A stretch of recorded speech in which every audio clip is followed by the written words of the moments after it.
هم سفر تنها نرو، بذار تا با هم بریم، سرنوشتمون یکی، هر دومون مسافر. صدای تو صدای باد و بیشه، صدای من صدای کوه و تیشه.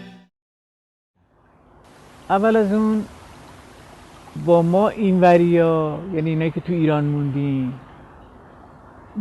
نمیگم بدن، نه بد نیستن، ولی انگار ما مثلا پسوندهایی بودیم که اینجا موندیم.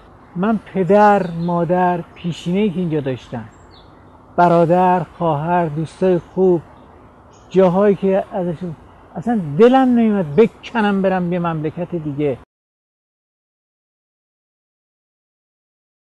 ابی و ستاری که گفتم براتون، فکر میکردم که اینا میتونن یک چیزی باشن که روشون حساب کنم. متاسفم که چرا واسه این کارا رو بهشون دادم. نه کار بهشون میدم، نه اصلا باشون رفاقت میکردم، بهشون نزدیک میشدم.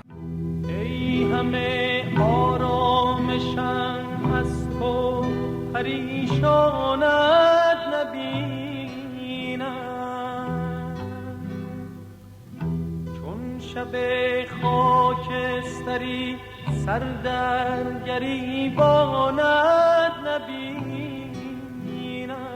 نازی ناز کن که نازت یه سرو نازه، نازی ناز کن که دلم پر از نیازه.